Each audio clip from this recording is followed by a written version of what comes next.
little bit subdued during our writing process with the whole city life. The Rev found out for himself. He kind of went AWOL for a little bit to lock himself up and write. Not right! I did the same, you know, I just had to clear my head, and so I kind of disappeared for a while and just wrote on my own.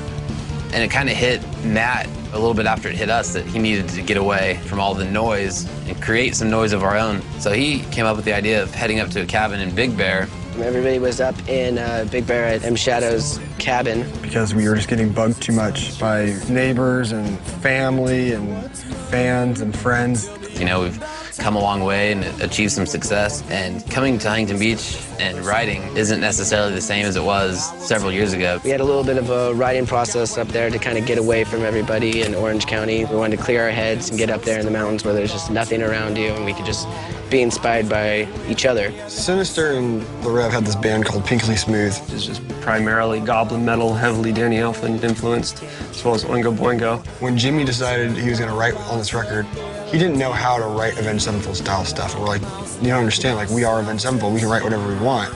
So the first thing he came to us with was Afterlife. We're like, Afterlife's a great song, but make something crazier. Try to write outside the box, like Pinkly Smooth stuff. And one night, the Rev started playing this piano line that had been in his head and he had been working on at home.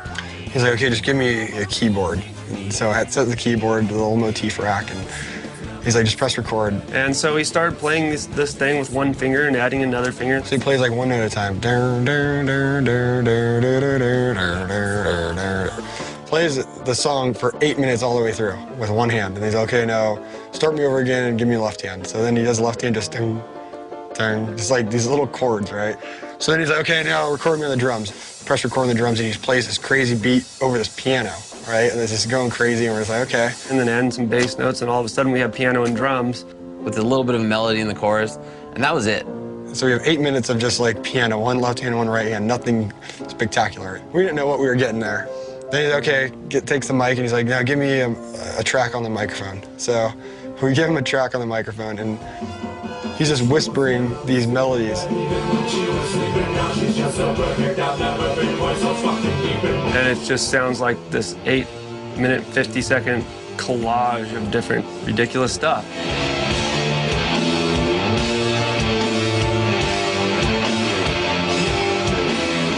When I first heard it, I fucking had no idea what to think. I thought, okay, well, this is cool. The Rev's crazy now. Why? Whatever, we got other good songs that are gonna be on the album. Matt just heard this piano and the melody that Jimmy was singing flipped out. It was like #1 on Matt's list to make sure this thing happens. I just didn't get it.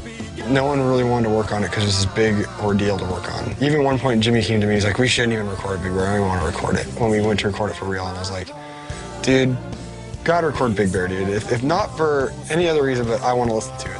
Matt wasn't having it. He was adamant that we needed to let Jimmy just do what he was gonna do, and we all just needed to work together. Yeah, turn up one of the tracks. Yeah.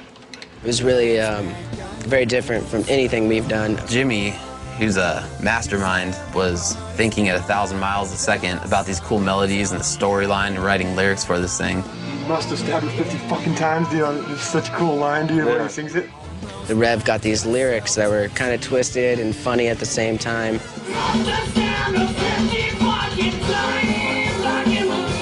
It's basically a story about a man murdering his significant other and preserving her to do whatever he pleases with her. And the story takes a twist. She comes back from the grave and kills him.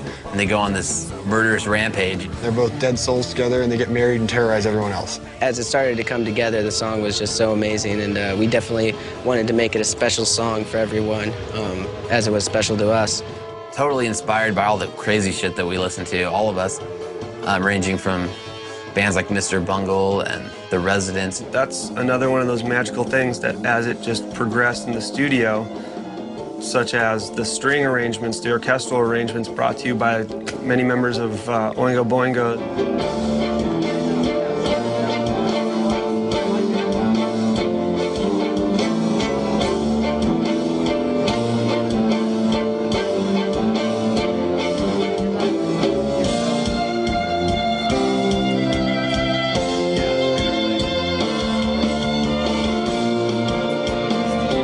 Mark Mann said, I'm going to call Steve Bartek to work on this song and do horn arrangements. And I said, yeah, let me involve Steve Bartek, the guitar player from Boingo, and get him to do some horns and stuff.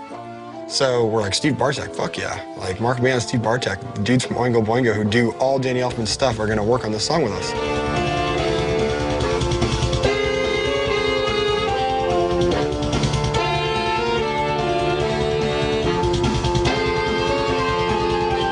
Bringing in guest musicians is always a great thing. So we went into Capitol Records building in Hollywood. We put some great brass on and strings on. Working with them was awesome because they just bring a great deal to the table, like shit I couldn't come up with myself.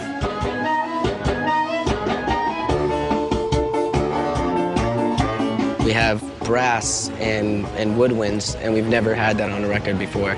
Trumpets, trombones, saxophones, some clarinets. We had a full brass choir, orchestra. It's just an epic piece of just great musical material and proportions. You have the live players, and they hear it, and it's like oompa, oompa, oompa, and it's like this great sounding brass and these big chorales.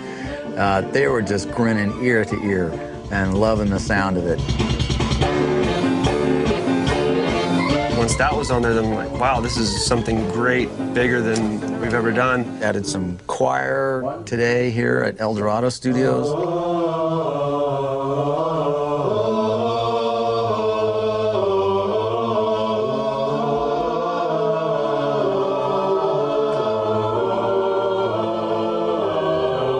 Yesterday was the day that we really got to put all the fun stuff, the laughing and the yelling and The whole band came together. We had Zach doing the wedding ceremony. Rest of your eternal life. Take this band and death for the rest of your life.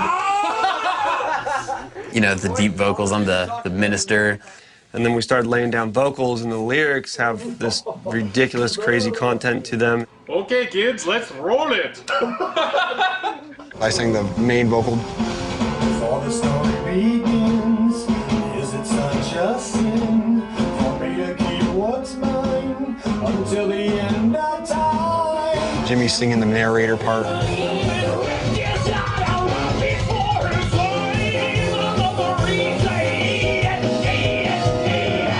We had a girl named Juliet come in and sing.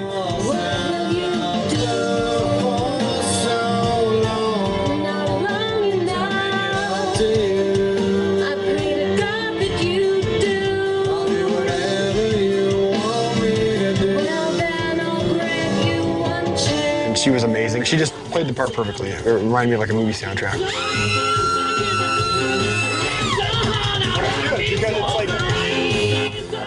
That's great. Let's do the giggle now. The idea was we wanted a Halloween type of vibe.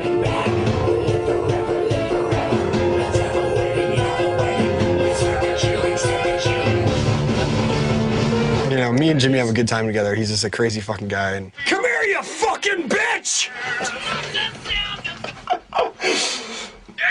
Let me hear it back.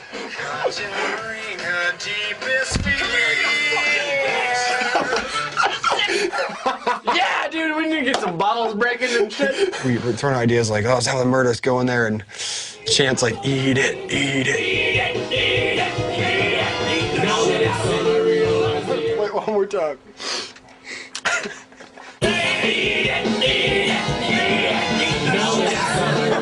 All these funny things that we just fucking came up with on the spot, and me and Jimmy were just going in there fucking going crazy. That's all yours last fucking time! Shut over here!